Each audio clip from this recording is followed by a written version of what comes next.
네, 여러분 반갑습니다.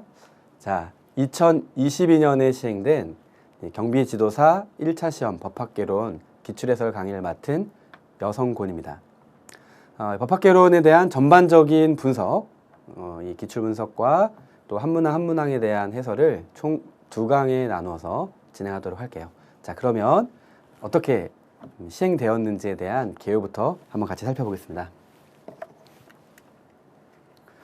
난이도는 그렇게 어렵다라고 할 건 아닙니다. 물론 어려운 문항들이 있었어요. 근데 40문제 중에 그런 문항이 한 4개에서 5개는 나올 수 있죠. 그 4, 5개를 다 틀린다고 하더라도 90점이니까 그렇게 따지면 나머지 문항들이 얼마나 좀 무난했느냐에 따라서 난이도를 측정할 수가 있게 되는데 제가 볼 때는 중상 정도가 아니었나 이런 생각이 듭니다. 자, 그래서 예년과 동일하게 법학의 기본 체계 또 용어, 즉 개념에 충실할 것을 묻는 문제 비중이 여전히 높았습니다. 또 각 영역에 조문을 묻는, 물론 핵심 조문도 묻고 이런 것까지 되나? 하는 조문도 있긴 있죠. 시험의 묘미죠. 하지만 그렇게 출제가 되었고 생소한 내용, 그래서 어려웠을 수도 있는데 그럴 때는 실전적 요령으로는 빨리빨리 넘어가서 다른 뒤에 있는 것부터 보고 또 민간 경비론도 풀고 이렇게 해야 되는 거겠죠. 자, 법학 일반, 헌법 일반, 네, 이 2개 챕터 소목차로 한번 어떻게 출제되었는지 다시 한번 확인해 보면요. 자, 우리 시험은 법의 의, 목적, 효력, 이 효력 부분에서 한 문제가 나왔어요. 의의나 목적도 늘 나올 수 있으니까 학습을 게을리하시면 안 되고요. 또 법원, 법의 연원이죠. 법의 연원 한 문제 또 나왔습니다. 또 구조와 체계 분류에서 2문제, 해석과 적용 각각 한 문제씩, 권리와 의무에서 또 2문제에서 총 8문제가 나왔습니다. 엄밀하게는 9문제를 볼 수가 있는데 한 문제가 아무리 봐도 이것은 그냥 헌법 문제다라고 볼 수 있는 문제가 나왔어요. 그래서 헌법은 보통 5문제가 나오지만 그 한 문제를 어디에 넣어도 상관은 없어요. 1번부터 9번이 보통 법학 일반입니다. 그러나 아무리 봐도 이것은 헌법으로 보내는 게 맞겠다 해서 9, 5가 8, 6이 되었다 이렇게 보시면 되고요. 자, 헌법 총설, 기본권, 통치구조가 딱 밸런스 있게 2문제씩 나왔다는 거 확인하시면 됩니다. 자, 3번째 민사법 일반이죠. 그래서 총칙, 물권, 채권에서 한 문제씩, 가죽법은 올해에도 출제가 되지 않았다. 자, 경비 업무와 손해배상 3문제, 그리고 민사소송법도 최근에 한동안 안 나오다가 최근에 한 문제씩 나오고 있기 때문에 이렇게 볼 수가 있고요. 사실 그러면 민사소송법 일반을 열심히 공부해야 되느냐? 꼭 그러지 않아도 돼요. 그러니까 이 한 문제를 못 맞춘다고 해서 합격권에서 멀어지는 건 아니기 때문이죠. 또 하나는 이 3문제 경비 업무와 손해배상은 사실은 이 민총, 물권, 채권에 거의 준하는 문제들로 볼 수가 있거든요. 그래서 융합적으로 나왔지만 엄밀하게 이쪽으로 분류를 했다. 이렇게 보시면 됩니다. 자, 4번째 형사법 일반 어때요? 정말 재밌죠? 쭉 1. 그래서 총론 정말 방대한 분량, 강론도 마찬가지지만 거기에서 한 문제씩밖에 안 나온다. 그러므로 너무 깊이 있게 공부할 건 아니다라는 것을 확인할 수가 있고, 또 형사소송법입니다. 형사소송법의 총칙과 소송의 주체, 또 수사 공소제기에서 한 문제씩 나왔고 여전히 중요한 공판 절차에서 2문제에서 총 7문제가 여전히 나왔습니다. 5번째 상법 일반, 6번째, 7번째는 크게 차이가 없는데, 즉 회사법 2개, 보험법 2개, 그리고 노동법, 사회보장법 2개를 보통은 출제하는데 올해 시험은 살짝 예외적이죠. 그래서 총 4개 나오는 5, 6, 7 챕터에서는 이렇게 구성이 되었어요. 그래서 사회보장법을 한 문제를 더 냈다라는 약간의 특이한 점이 있어요. 보통은 2개씩 내니까요. 그리고 행정법 일반에서 행정절차법이 제정이 되었기 때문에 반드시 나옵니다라는 말씀을 제가 많이 드렸는데 아니나 다를까 나왔습니다. 그래서 여기서 한 문제, 그리고 2문제, 한 문제. 자, 원래는 작용에서 2문제, 조직에서 2문제 이렇게 나오고 때로는 작용에서 3문제 나오는데 올해 시험만큼은 작용을 많이 출제하진 않았습니다. 하지만 내년의 경우는 여기 한 문제, 여기 2문제 그렇게 나오지 않을까 감히 예상해 봅니다. 자, 그러면 전반적으로 한 번 더 말씀드려 볼 때 그럼 어떻게 출제되었느냐? 기존의 출제 기조를 유지했다. 그건 너무 당연한 거예요. 또 반드시 출제되어야 하는 부분들 여전히 끄덕끄덕 생각이 들 만큼 고르게 됐다. 다만 생소한 테마가 나왔다. 예년은 안 그랬냐? 사실 예년과는 달리까지는 아니에요. 예년에도 그랬어요. 그러나 조금 더 생소하게. 이걸 뭐라고 하냐? 이제 수험가의 용어로 불의타라 그래요. 불의타. 이 말을 누가 만들었는지 모르겠어요. 생각지 못한 게 나왔어. 불의타야. 네, 이런 거예요. 근데 불의타가 조금 많이 나왔다. 뭐 이렇게 볼 수는 있어요. 그리고 우리가 이 시험을 볼 때 어떻게 말하면 학습 전략 방법하고도 비슷한 건데 무난하고 쉬워서 진짜 한 일주일만 공부해도 맞을 수 있는 문제가 C급, 하루만 공부해도 맞을 수 있는 문제가 D급 이렇게 볼 수 있는데 D급은 많이 나오진 않습니다. 자, 무난하게 공부하면 맞출 수 있는 게 B급, 그리고 실전에서 버려야 되는 게 A급이에요. 아, 이거는 너무했다. 이렇게까지 되는 건 좀 심하지 않나 하는 게 A급인데, 자, A급은 실전에서는 버려야 되고 버려도 되는 거예요. 근데 고르게 출제가 되어서 이렇게 실전에서는 B, C 위주로 풀고 A를 나중에 보거나, 또 선택지가 4개니까 4개가 다 어려운 게 아니라 보통 한두 개가 어려우니까 그럼 나머지 한두 개를 빨리 보고 뭘 찍을지 고민하는 것도 실전에서의 방법이기는 해요. 자, 그러면 어떻게 학습 전략을 세울 것인가에 대한 거죠. 법학개론은 제가 다년간 이제 책도 쓰고 강의도 하고 있지만 참 어렵습니다. 어려워요. 다른 과목과 달리 너무 양이 방대해요. 너무 양이 방대합니다. 그래서 이상한 데서 내면 할 말은 없어요. 근데 다행히 그런 문제가 많지 않다는 거죠. 그러면 어떻게 공부의 방향을 잡고 민간경비론 또 2차 과목 위주로 공부할 거냐가 수험의 전략이잖아요. 물론 저는 올해는 1차 위주로 하고 내년에 2차 좋습니다. 네. 그런데 나는 동차를 노리겠다. 즉 올해 안에 이번에 1, 2차를 다 붙겠다. 그러면 법학개론에 많은 시간을 쓸 수는 없잖아요. 그래서 그런 게 집착하지 마세요. 그래서 총 7개의 챕터에서 가장 핵심적이고 반드시 나오는 것들을 볼 수밖에 없다. 나중에 좀 더 이렇게 사소한 것들을 보는 걸로 스케줄을 미리 짜지 않으면은 나중에 시험이 다가왔을 때 당황하게 되고 실력 발휘 못하게 될 수가 있다는 얘기예요. 그리고 기존에 출제되었던 것이 반복해 출제되는 경향이 대한민국의 그 어떤 시험보다도 강합니다. 그러니까 나온 게 또 나오고 또 나오고 또 나와요. 제가 알기로 이런 시험은 이렇게 많지 않아요. 정말 대한민국에 많은 시험이 있지만 경비지원사 특히 법학개론은 낸 것을 또 내는 걸로는 정말 국가대표다 이렇게 보시면 되고, 그래서 이제 3개년, 4개년 기출문제를 완벽하게 숙지하기만 하더라도 합격권이다라고 볼 수 있는 정말 좋은 시험이에요. 대한민국 어떤 시험이 최근 기출을 3, 4년 봤다고 해서 합격권이겠어요. 근데 이 시험은 그런 경향이 매우 강하다. 자, 법의 기본 체계 핵심 용어. 그래서 법학개론이라는 과목의 취지는 법을 깊이 있게, 민법을, 헌법을, 형법을 깊이 있게 공부하는 게 아니라 이런 게 있구나. 체계를 그쵸? 숲을 보는 그러한 과목이거든요. 자, 원래는 법을 공부하는 법학과 1학년들이 처음에 법의 체계를 공부하는 과목이고, 또 법학을 전공하지 않아도 일반인들이 법을 알기 위해서 이런 체계를 익히는 과목이란 말이에요. 이것을 이렇게 시험 과목으로 하게 된 것이니까 그 취지를 잊지 말아야 된다. 체계 개념이 중요합니다. 그럼 어떻게 해야 되냐?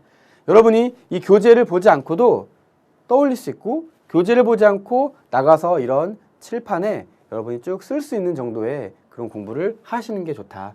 아니면은 칠판이 없다. 여러분 노트에다가 태블릿 그런 메모장에다가 안 보고 쓸 수 있는 그런 공부가 저는 좋은 공부라고 생각을 해요. 그래서 하나하나의 각 장의 체계, 표, 핵심 개념을 되새기고 기출문제를 기준으로 삼아 학습을 하시기 바랍니다. 자, 이제 본격적으로 1번부터 진행을 해보도록 하겠습니다. 자, 총 9개가 보통 법학 일반이 출제되고요. 올해 시험은 8개가 말씀드렸지만 1번부터 9번까지는 어찌됐건 법학 일반이 맞아요. 자, 그러면 보겠습니다. 1번, 법의 효력이죠. 법의 효력에 관한 설명은 옳지 않은 건데, 여러분이 실전에서 하실 때는 어떻게 하는 게 좋냐. 이렇게 X를 꼭 하셔야 돼요. 이런 것도 좋아요. 이렇게 조그맣게. 네. 때로는 작은 게 더 잘 보이는 법이거든요. 그래서 옳지 않은 거다 하고 옆에 OX를 하면서 X를 마킹해야 되는 겁니다. 자, 1번, 형법은 대한민국 영역 외에서 죄를 범했다 하더라도 그것이 내국인이면 적용을 하는 게 맞아요. 왜요? 우리나라 국민이니까. 자, 이걸 뭐라고 합니까? 이것을 바로 속인주의라고 하는 거죠. 속인주의. 자, 2번. 외국의 영해에 있는 우리나라 선박. 자, 우리나라의 선박이에요. 근데 외국에 있단 말이죠. 하지만 이 영해와 영공을 우리가 이 선박을 예외로 해서 우리 선박이면 당연히 우리 선박이 뭐 우리 배가 우리 육지 안에 있겠어요. 그리고 또 우리 영해에 있을 수 있지만 돌아다니잖아요. 그래서 외국의 영해에 있다고 하더라도 우리 선박이라면 외국인이 죄를 범했을 때 적용한다는 겁니다. 이것을 뭐라고 합니까? 기국주의라고 한다는 거죠. 형법 제4조입니다. 기국주의. 그래서 이쯤에서 이미 정답은 2번. 이렇게 알 수가 있게 돼요. 고민이 되죠. 2번이 확실히 틀렸어. 3, 4번을 봐야 되나? 저는 안 봐도 된다고 생각을 해요. 그리고 다시 건너오는 거예요. 40분까지 쭉 보고 또 민간응비를 쭉 보고 시간이 남았을 때 이렇게 하면 시간이 남게 되죠. 다시 돌아와서 혹시나 하는 마음으로 보되 어지간하면 안 고치는 게 좋아요. 괜히 고쳤다가 틀 수 있잖아요. 근데 저는 지금 해설 강의니까 봅니다. 경과법은 독립된 시행법으로 지정되는 경우도 있다. 그럼 여러분이 어렵다고 생각할 수 있어요. 경과법, 경과 규정이죠. 이럴 때 어떻게 해야 되냐? 이런 경우도 있다 했죠? 이런 경우도 있다. 그럼 여러분 입장에서는 그런 경우도 있겠네 하고 넘어가야 돼요. 즉, 잘 모르겠다는 거지. 그러면 2번과 3번이 충돌했을 때 그래, 3번은 잘 모르겠어. 근데 맞는 거 같고 내가 공부를 안 했는데 나왔네? 이럴 수 있죠. 근데 2번이 확실히 틀렸네. 2번 고르는 거예요. 자, 4번 행정법령의 경우 새로운 법령 등은 법령 등의 특별한 규정이 있는 경우를 제외하고는 그 법령 등의 효력 발생 전에 완성된 사실관계에 대해서는 어렵죠. 적용되지 아니한다라고 어렵게 나왔어요. 자, 이것이 바로 행정기본법이에요. 행정기본법. 그래서 이번에 제정된 행정기본법이에요. 그래서 행정 절차와 관련된 이 법인데 그래서 이것이 출제될 거다. 출제될 수밖에 없다. 그럼 이 문제는 행정법 문제냐? 그렇지는 않고 자, 그래서 어떤 것도 필요하냐면 행정법이 1번 행정법이 아니잖아요. 행정법은 37, 8, 90에 나온단 말이에요. 그런데 이게 나왔네? 그럼 4번 답이 아니겠지. 이런 센스도 필요하다라고 말씀을 드릴 수가 있습니다. 그래서 이것은 이 조문 제14조 1항을 그대로 낸 건데 맞는 말이에요. 그러면 어떤 공부도 필요하냐면 이게 법학 일반으로 해서 이게 나왔잖아요. 이 4번 헌지가 다음에 또 나올 수 있다. 어디서 나오겠어요?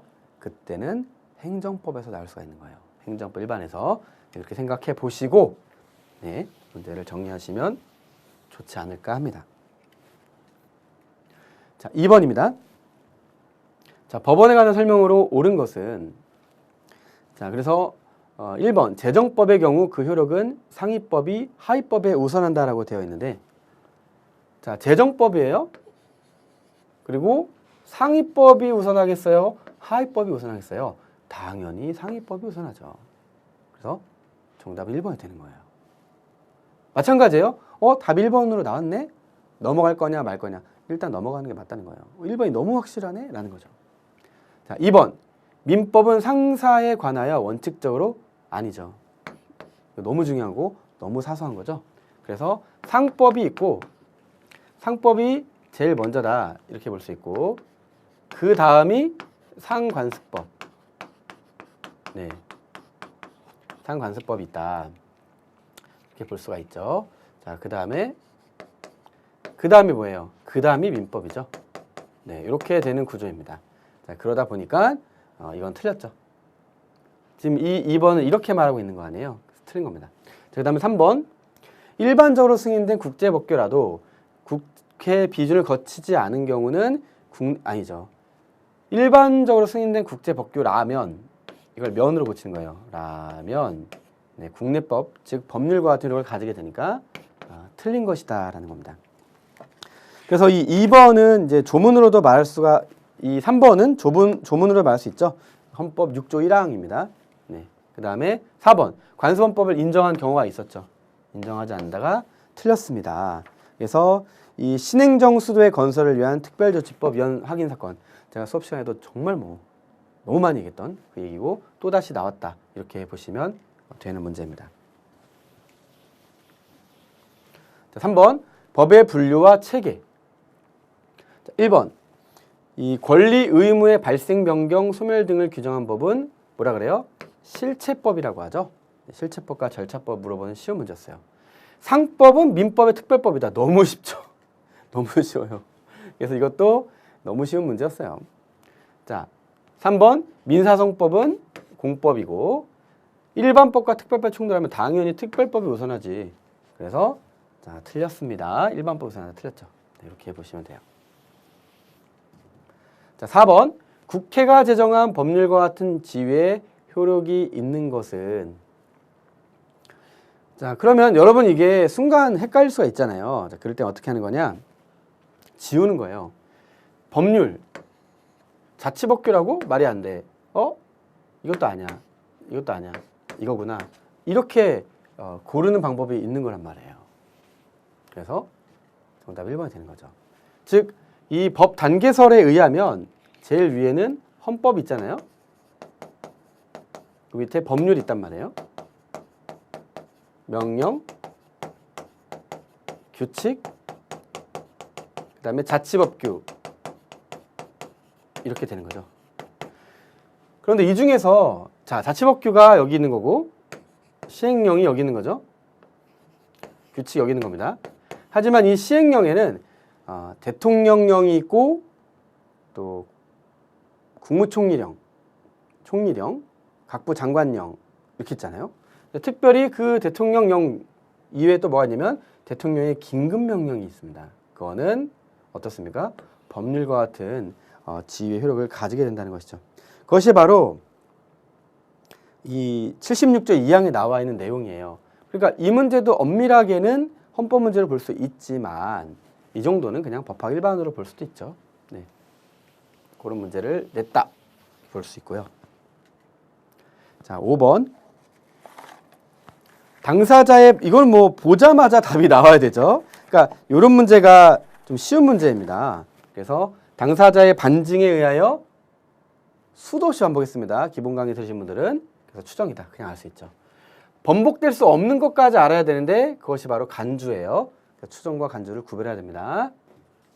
6번 미성년자에 대한 흡연 금지 규정이 있는 경우 성년자의 흡연은 허용된다. 자, 이건 뭐예요? 자, 미성년자와 성년자가 이렇게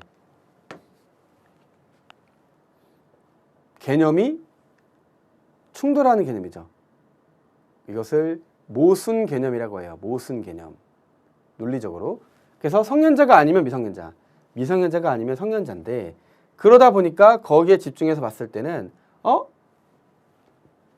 모순 되는 걸 가지고 말했구나 해서 바로 반대 해석이 되는 거예요. 반대. 그러니까 미성년자가 흡연 규정이 있다. 그러면 성년자는 허용된다. 여기는 안 되고 여기는 허용된다. 딱 뭐예요? 반대잖아요. 그렇게 해서 이 문제를 푸시면 돼요. 자, 요게 이제 총 9개 중에서 제가 보기에는 헌법 문제다. 이렇게 생각될 수밖에 없는 영역입니다. 자, 그러니까 7번이니까 법학 일반인데 이게 어디 봐서 법학 일반이냐라고 생각할 수 있다는 얘기예요. 헌법상 명시되어 있는 권리가 아닌 것인데 그럼 이거는 헌법 조문을 알아야만 되잖아요. 그러니까 이건 7번이 아니라 사실은 10번 정도에 위치해야 되는 그런 문제였던 건데 아무튼 자, 뭐가 아니냐? 바로 알 권리예요.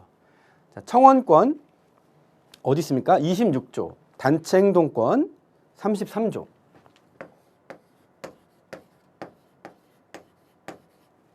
신속한 재판을 받을 권리 27조 3항에 있습니다.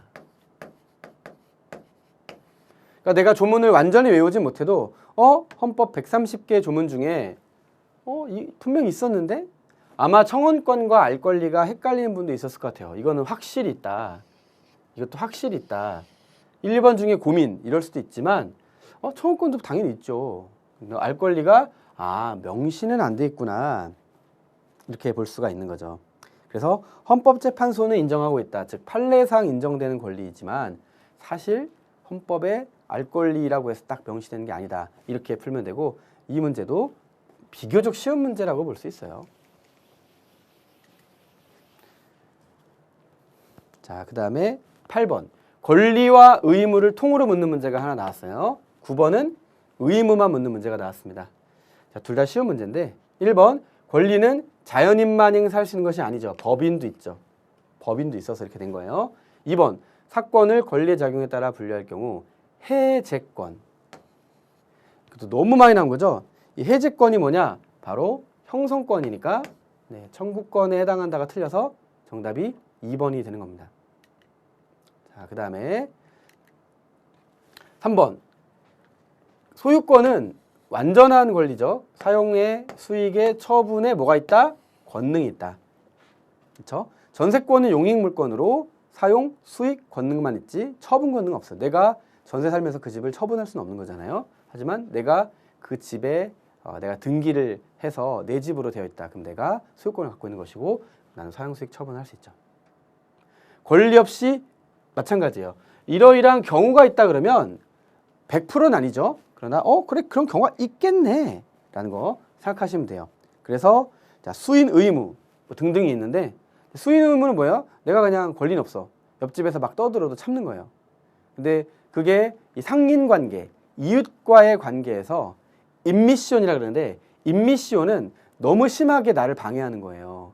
상대방에서 막 와트, 데시벨을 엄청나게 틀어가지고서 뭐 층간소음도 마찬가지지만 막 집에서 막 줄넘기 하고 막 집에서 막 그러면은 좀 심하잖아요. 그래서 거기에 대한 게 있지만 일반적으로는 쿵쿵쿵 되면은 내가 민감하더라도 참아야 되잖아요.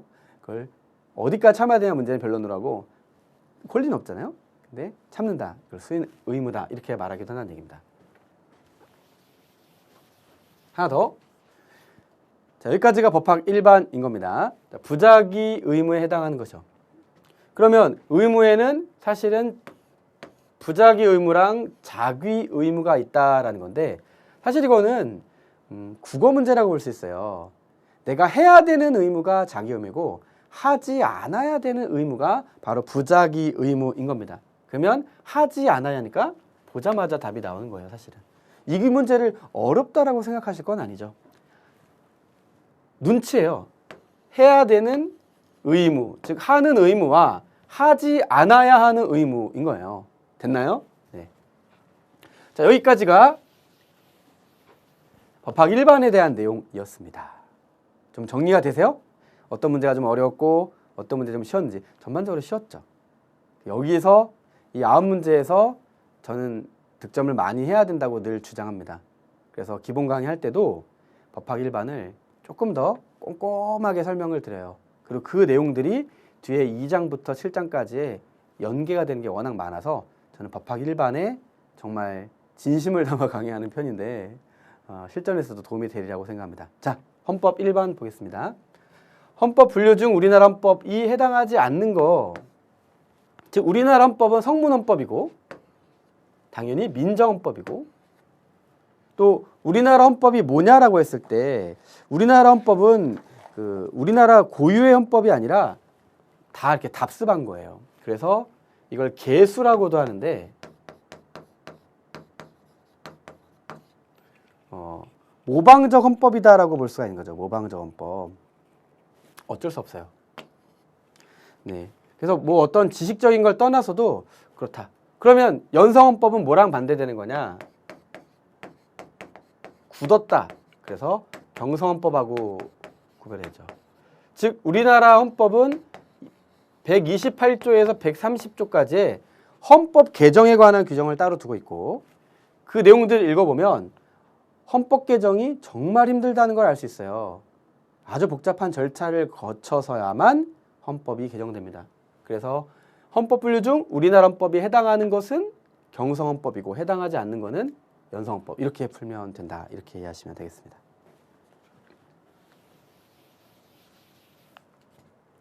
자, 이런 거 쉽죠, 이런 거. 자, 대한민국은 뭐예요? 민주공화국이죠. 그래서 일단 여기가 아니다. 자, 민주와 자유 합쳐서 자유민주주의라고 말합니다. 뭐가 더 우선이냐 말한다면 자유보다는 민주가 우선이다라고 감히 말할 수는 있어요. 그럼 우리나라는 민주주의 공화국이냐 자유민주주의 공화국이냐 따라서도 설전이 오고 하지만 우리는 그냥 조문을 보는 거니까 조문 일부에서 바로 민주공화국이다. 자, 외국인은 어떻게 지위가 보장되냐? 국제법. 사실 아까 나왔던 문제죠. 일반적으로 승인된 국제 조약 또는 국제법. 자, 어떤 동등한 지위가 있다고요? 바로 법률이 있습니다. 그래서 국제법과 뭐예요? 조약. 이렇게 되는 거죠. 그리고 이것은 조문이니까 사실은 6조 2항만 보면 되는 거예요. 그래서 1조 1항입니다. 이거는 대한민국은 민주공화국이다. 1조 1항. 밑에 거는 6조 1항, 6조 2항이다. 해서 공부하시면 되고 정답은 민주화 조약이다. 이렇게 보면 돼요. 네. 뭐 어려운 문제는 아니었으니까. 자, 12번. 헌법상 국민의 권리, 의무에 관한 설명으로 옳지 않은 것. 그러니까 실제 시험에서 우리가 실수할 수 있어요. 표시를 좀 잘 하시기를 항상 당부드려요. 자, 의무교육은 무상으로 한다. 의무교육은 중학교까지, 즉 중등교육까지로 되어 있어요. 헌법상으로는 초등교육이라고 했는데 초등교육과 법률 정하는 교육이라고 여지를 남겼잖아요. 그래서 그때그때 다를 수 있고 현재는 중등교육까지 무상이고 뭐 언젠가는 그쵸? 예산이 풍부해지면 고등교육까지도 무상으로 하는 게 맞지 않나 생각은 하고 있지만 대학교까지 하면 더 좋죠. 의무교육. 자, 2번. 연소자의 근로는 특별한 보호를 받는다. 그쵸? 잘 모르겠으면 넘어가면 되죠. 자, 모든 국민은 병역의 의무를 진다 했는데 이게 말이 틀려요. 국방의 의무예요. 국방의 의무. 네, 그래서 이 헌법상 모든 국민은 법률이 정하는 바에 의해서 국방의 의무를 진다라고 규정되어 있다. 자, 그래서 이 병역의 의무는 누구만 진다? 남성만. 그렇죠. 뭐 이스라엘은 여성도 병역의 의무를 진다고 뭐 우리가 알고 있는데 제가 직접 확인하지 못했습니다만 그래서 모든 국민은 뭐야 그러면은 여자도 여성도 군대를 가야 돼 병역의 의무 이렇게 해석될 수 있기 때문에 그렇게 안 하고 국방의 의무예요. 국방의 의무. 그리고 병역의 의무는 남성만 현재 되어 있는 건 아시죠? 자, 4번. 모든 국민은 보건에 관하여 국가의 보호를 받는다. 36조 3항, 즉 헌법 조문으로 그냥 낸 겁니다. 그래서 정답은 3번이다. 자, 13번. 헌법상 국무회의에 이런 게 어렵죠. 이게 조문 문제이기도 하고 사실상 쉬운 문제는 아니에요. 그러나 어떤 센스를 발휘해서 풀 수는 있을 것이다 라는 생각을 합니다. 그래서 국무회의 심의상 대통령이 사면하려고 할 때 얘네가 심의하잖아요. 그래, 본 것 같아.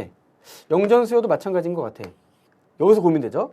국립대학교 총장 임명이냐? 근데 어떤 생각을 하게 되면 정당 해산 결정은 이렇게 말은 그렇지만 국무회의가 감히 심의할 수 있는 게 아니에요.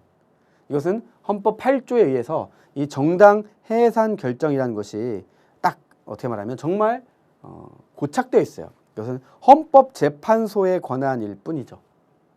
그래서 이 3번이 아니다라는 거는 센스로 알 수 있다라는 거예요. 지식이 아니어도. 즉, 요 내용을 내가 안 봤다 하더라도 어떤 내용 알고 있다? 두 가지. 그쵸? 정당에 대한 그 내용. 또 뒤에 가면 헌법재판소의 심의상 이런 것들을 통해서 우리가 알 수 있다는 것이죠. 정당해산 심판 이런 것들. 그래서 이것은 헌법재판소의 권한이다. 즉 국무회의 심의상이 아니다. 이렇게 풀면 돼요. 14번. 자, 헌법재판소와 법원에 관한 설명. 얘도 어렵습니다. 자, 얘도 저는 어렵다고 생각해요. 조문 문제입니다. 센스를 발휘해 봅시다. 대법원에 부를 둘 수 있다. 둘 수 있다. 뭐뭐 할 수 있다니까 부 둘 수 있겠지? 이렇게 생각하고 풀어야 돼요. 네, 지식적으로 풀 수도 있죠. 즉 102조 1항입니다. 하지만 102조 1항이 기억이 안 나도 둘 수 있겠지. 이런 경우가 있겠지. 이렇게 풀란 얘기예요. 자, 연임할 수가 없다. 아, 근데 옳은 거니까 답이 나와버렸죠. 옳은 거니까 답이 나왔어요. 그러면 여기서 연임할 수가 있나? 이렇게 생각해 보는 겁니다. 연임할 수 있는 거예요. 바로 105조 2항입니다. 자, 군사법원의 상고심은 헌법재판소에서 관할하는 게 아니라 이건 좀 쉽죠. 많이 봤던 거죠. 자, 이런 경우는 당연히 대법원이죠. 대법원장의 임기도 10년이 아니라 6년입니다. 너무 길다는 느낌 들죠. 그리고 숫자가 나오면 옳게 해주는 경우는 그리 많지 않아요. 거의 틀리게 줍니다. 정답은 둘 수 있다. 1번이었어요. 자, 여기까지가 이제 헌법 일반의 문제였습니다. 총 5문제였고 법학 일반의 한 문제는 아무리 봐도 헌법 문제죠. 규정 문제니까. 그래서 저는 분류할 때 6개로 분류했지만 그래도 10번부터 14번까지 5개로 보는 게 맞긴 합니다. 자, 그러면 이제 민사법 일반에 대한 문제 몇 개 더 보도록 하겠습니다. 자, 민법 총칙에서 한 문제 나왔다 그랬죠? 바로 이 조건과 기한을 물어보는 총칙 문제였습니다. 그럼 어떠냐? 어려웠죠. 저는 어렵다고 생각을 합니다. 자, 1번 해제 조건이 있는 법률행위는 조건이 성취한 때로부터 생긴다라는 거는 해제가 아니라 정지 조건이에요. 그쵸? 요거는 기본이죠. 정지 조건은 없던 게 생기는 거예요. 해제 조건이 있던 게 사라지는 겁니다. 소멸되는 거죠. 그래서 1번이 아닌 건 뭐 쉽게 알 수 있어요. 2번 조건이 법률행위 당시에 이미 성취할 수 없는 것인 경우 그 조건이 해제 조건이면 조건 없는 법률행위로 한다라고 나와 있는데 이것이 151조의 3항이에요. 그래서 해제 조건이면 조건 없는 법률행위, 정지 조건이면 무효라고 하는데 이게 어려워요. 정답이 2번입니다. 만약에 이걸 잘 모르겠다. 그러면 3번, 4번을 보고 3번, 4번이 틀리다. 그러면 2번이 답이다. 이렇게 골라야 되는 어려운 문제였다고 봐요. 자, 3번 시기가 있다. 시기와 종기가 있죠. 네. 시기 있는 법률행위는 기한이 도래하게 되면은 그 효력을 잃는 게 아니라 바로 그때부터 생긴다에 가깝죠. 한 번은 국어적으로 그런 말이에요. 4번 기한은 채권자의 이익을 위한 것으로 추정하냐? 네, 이것도 좀 어렵죠. 채무자입니다. 채무자. 네, 기한은 채권자가 아니라 채무자이익. 그러니 사실상 이 15번에서 브레이크가 걸릴 수 있어요. 쫙 1번부터 14번까지 가다가 좋아하다가 15번 헉 할 수 있다고요. 실전에서. 괜찮습니다. 1번 정도 골라야 되고 2, 3, 4 중에서 찍어도 되고 저 이제 실전으로 늘 얘기하는 거는 잘 모르겠으면 긴 거 찍어라 이렇게 늘 얘기해요. 그렇죠? 잘 모르겠으면 긴 거. 2번 가장 긴데 얘를 찍어야 되나? 이렇게 하고 넘어가는 게 좋지. 내가 이걸 위해서 전문가 민법 총칙, 민법의 1118개의 조문을 어디서 나올지 모르니까 다 외우겠구나. 그거는 민법 공부지 법학개론 공부가 아니라는 사실. 그래서 이런 문제를 불의타라고 볼 수 있는 거예요. 자, 뒤에는 이제 시험 문제도 있다는 얘기죠. 자, 16번입니다. 민법상 계약의 성립이에요. 그러니까 채권이 먼저 나왔죠. 1번, 자 일단 옳지 않은 거 표시하고 격지자 간 계약, 그러니까 간격의 격자예요. 떨어져 있는 사람과의 계약은 승낙의 통지가 도달한 때, 자 도달한 때냐? 자 일반적으로는 도달주의지만 예외적으로 격지자 간의 계약은 도달이 아니라 발송입니다. 발송. 격지자 간의 계약은 승낙의 통지를 발송한 때 성립을 해서 531조예요. 정답 1번입니다. 그럼 이 1번이 헷갈리잖아요. 보통 도달주의였는데 이 예외를 모르게 되면 1번 맞는 거 아니야? 이렇게 넘어갈 수도 있는 어려움이 있었는데 나머지를 보시면 돼요. 2번 승낙자가 청약에 대하여 변경을 가하여 승낙한 때에는 그 청약의 거절과 동시에 새로 청약한 것으로 볼 수밖에 없잖아요. 변경을 가했으니까. 조문 문제지만 맞는 말 같아. 이렇게 풀 수도 있어야 돼요. 조문이 다 어려운 게 아니라 읽어보면 너무도 타당하고 납득이 가는 내용들이 많다는 거죠. 3번 교환입니다. 당사자 쌍방이 금전 이외의 재산권을 상호이전. 너무 맞는 말이죠. 교환계약의 정의의 내용이었어요. 자, 4번 당사자 간의 동일한 내용의 청약이 상호교차가 되면은 양청약이 도달. 이건 예외가 아니라 그냥 도달로 보는 게 맞고 네, 이렇게 해서 나머지가 맞다. 이렇게 하시고 이 문제를 통해서 일반적인 도달주의야 그리고 이 격지자 간의 계약에 대한 발신주의, 즉 발송인데요. 그거를 기억해 두시면 더 좋겠습니다.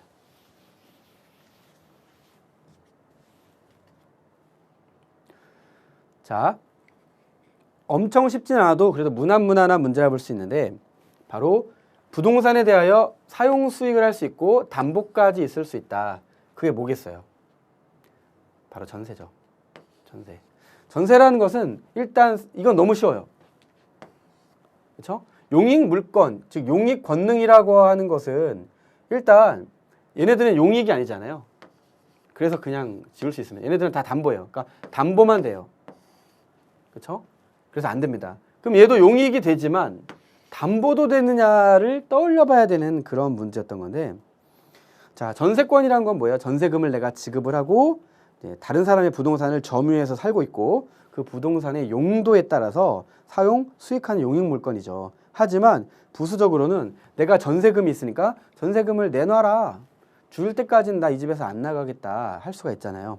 그래서 전세금 반환 청구권 확보하기 위해서 담보 물권적인 성격도 가지고 있다라는 기본적인 내용을 숙지하시면 맞을 수 있는 문제였습니다.